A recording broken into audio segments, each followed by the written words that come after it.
Delhi liquor scam కేసులో ED నోటీసులపై BRS MLC కవిత స్పందించారు. ఇవాళ విచారణకు హాజరు కావాలంటూ ఈడీ సమన్లపై కవిత రిప్లై ఇచ్చారు. తాను విచారణకు హాజరు కాలేనంటూ ఆమె ఈడీకి లేఖ రాశారు. సుప్రీంకోర్టు నుంచి తనకు రక్షణ ఉత్తర్వులు ఉన్నాయని, కేసు ఇంకా సుప్రీం పెండింగ్ లో ఉన్నట్లు లేఖలో కవిత తెలిపారు. ఇవాల్టి విచారణకు రాలేనని లేఖలో ఈడీకి చెప్పారు కవిత. ఇప్పటికే లిక్కర్ స్కామ్ కేసులో ఎమ్మెల్సీ కవితకు ఈడీ 3 సార్లు నోటీసులు ఇచ్చింది. ఈడీ విచారణ సమయంలో కవిత అరెస్టు అయ్యే ఛాన్స్ ఉందంటూ ప్రచారం జరిగింది. అదే టైంలో కవిత సుప్రీంకోర్టును ఆశ్రయించారు. కేసులో తనను విచారించిన ఈడీ అధికారుల తీరుపై అభ్యంతరం వ్యక్తం చేస్తూ సుప్రీంకోర్టులో పిటిషన్ వేశారు. మహిళల్ని ఇంటి దగ్గర లేదంటే వీడియో ఎంక్వైరీ జరపాలని కవిత తన పిటిషన్లో తెలిపారు. ఇన్ని రోజుల తర్వాత మళ్లీ కవితకు ఈడీ నోటీసులు జారీ చేయడంతో బీఆర్ఎస్ లీడర్లు, కార్యకర్తల్లో టెన్షన్ కనిపిస్తోంది. అటు ఢిల్లీ లిక్కర్ స్కామ్ కి సంబంధించిన ఆగస్టు 17, 2022న తెలుగు రాష్ట్రాలు సహా 8 స్టేట్లలో అవకతవకలు జరిగినట్లు సీబీఐ కేసు నమోదు చేసింది. సీబీఐ ఎఫ్ఐఆర్ ఆధారంగానే 2022 సెప్టెంబర్ 21 ఈడీ ఎంక్వైరీ చేపట్టింది. అయితే ఈ కేసులో ఆప్ కమ్యూనికేషన్ ఇన్ఛార్జ్ నాయర్ను అరెస్ట్ చేశారు. అయితే నవంబర్ 26న తొలి ఛార్జిషీట్ నమోదు చేసిన ఈడీ 291 కోట్ల మేర అక్రమ లావాదేవీలు జరిగాయన్నారు. 2022 డిసెంబర్ 2న విచారణకు హాజరు కావాలంటూ సీబీఐ కవితకు నోటీసులు ఇచ్చింది. డిసెంబర్ 11న కవితను సీబీఐ విచారణ చేపట్టింది. మార్చి 8న విచారణకు రావాలంటూ కవితకు ఈడీ నోటీసులు ఇచ్చింది. మార్చి 11న ఈడీ ఎదుట కవిత హాజరయ్యారు. ఢిల్లీ లిక్కర్ స్కామ్ కేసులో ఈడీ నోటీసులపై బీఆర్ఎస్ ఎమ్మెల్సీ కవిత స్పందించారు. ఇవాళ విచారణకు హాజరు కావాలంటూ ఈడీ సమన్లపై కవిత రిప్లై ఇచ్చారు. తాను విచారణకు హాజరు కాలేనంటూ ఆమె ఈడీకి లేఖ రాశారు. సుప్రీంకోర్టు నుంచి తనకు రక్షణ ఉత్తర్వులు ఉన్నాయని, కేసు ఇంకా సుప్రీంలో పెండింగ్ లో ఉన్నట్లు లేఖలో కవిత తెలిపారు.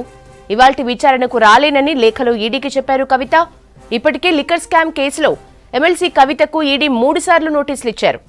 ఈడీ విచారణ సమయంలో కవిత అరెస్ట్ అయ్యే ఛాన్స్ ఉందంటూ ప్రచారం జరిగింది. అదే టైంలో కవిత సుప్రీంకోర్టును ఆశ్రయించారు. కేసులో తనను విచారించిన ఈడీ అధికారుల తీరుపై అభ్యంతరం వ్యక్తం చేస్తూ సుప్రీంకోర్టులో పిటిషన్ వేశారు. మహిళల్ని ఇంటి దగ్గర లేదంటే వీడియో ఎంక్వైరీ జరపాలని కవిత తన పిటిషన్లో తెలిపారు. ఇన్ని రోజుల తర్వాత మళ్లీ కవితకు ఈడీ నోటీసులు జారీ చేయడంతో బీఆర్ఎస్ లీడర్లు, కార్యకర్తల్లో టెన్షన్ కనిపిస్తోంది.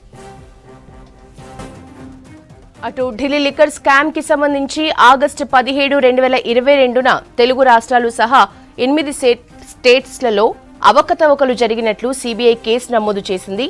సీబీఐ ఎఫ్ఐఆర్ ఆధారంగానే 2022 సెప్టెంబర్ 21 ఈడీ ఎంక్వైరీ చేపట్టింది. అయితే ఈ కేసులో ఆప్ కమ్యూనికేషన్ ఇన్ఛార్జ్ నాయర్ని అరెస్ట్ చేశారు. నవంబర్ 26న తొలి ఛార్జిషీట్ నమోదు చేసిన ఈడీ 291 కోట్ల మేర అక్రమ లావాదేవీలు జరిగాయన్నారు. 2022 డిసెంబర్ 2న విచారణకు హాజరు కావాలంటూ సీబీఐ కవితకు నోటీసులు ఇచ్చారు. డిసెంబర్ 11న కవితను సీబీఐ విచారణ చేపట్టింది. మార్చి 8న విచారణకు రావాలంటూ కవితకు ఈడీ నోటీసులు ఇచ్చింది.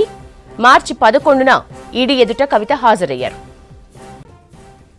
బీఆర్ఎస్ ఎమ్మెల్సీ కవితకు ఈడీ నోటీసులపై స్పందించారు పీసీసీ ఉపాధ్యక్షుడు చామల కిరణ్ కుమార్ రెడ్డి.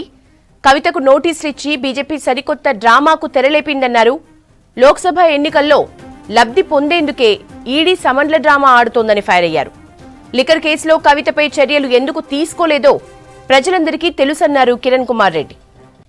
ఈడీ నోటీసులు కవితకు మళ్ళీ ఈడీ నోటీసులతో కొత్త డ్రామాకు తెరలేపి పార్లమెంట్ ఎన్నికలలో తెలంగాణ ప్రజలను మభ్యపెట్టి ఓట్లు దండుకోవాలన్న ఆలోచన బీజేపీకి వచ్చినట్టు అనిపిస్తుంది. గతంలో కూడా పదే ఈడీ నోటీసులు ఇచ్చి అక్కడ Manish Sisodia deputy chief minister Aam Aadmi Party ఢిల్లీలో అరెస్ట్ చేశారు. కానీ అసలు కీలకమైనటువంటి సౌత్ గేట్ స్కామ్ లో ఉన్నటువంటి కవిత గారిని అరెస్ట్ చేయకుండా, కేసుని నిర్వీర్యం చేయడమే కాకుండా ఇక్కడ తెలంగాణ ప్రజలలో గాని బీజేపీ నాయకులలో గాని విమర్శలకు దారితీసినాయి. ఇప్పుడు బీఆర్ఎస్ ఓడిపోయిన తర్వాత బీజేపీ రానున్న పార్లమెంట్ ఎన్నికలలో కీలకమైనటువంటి కాంగ్రెస్ కి కీలకమైన అపోజిషన్ కావాలి అన్న ఆలోచనతోటి ఈ మళ్ళీ ఈడీ డ్రామాకు తెరలేపినట్టుగా కనపడుతుంది. తెలంగాణ ప్రజలు ముఖ్యంగా బీజేపీ బీఆర్ఎస్ ఉన్నటువంటి సంబంధాలు గతంలో వీళ్ళు 9.5 ఏళ్ల పాలన ఎన్ని స్కాములు జరిగినా వీళ్ళపై చర్యలు తీసుకోకపోవడం, ఈ లిక్కర్ స్కామ్లో కూడా పట్టించుకోకపోవడాన్ని ఆల్రెడీ గమనించిర్రు. ఇప్పుడు మీరు ఏం చేసినా, ఈ ఎన్నికల ముందు ఎన్ని జిమ్మిక్లు ఎన్ని డ్రామాలు చేసినా తెలంగాణ ప్రజలు నమ్మే విధంగా ఉండదు, నమ్మరు.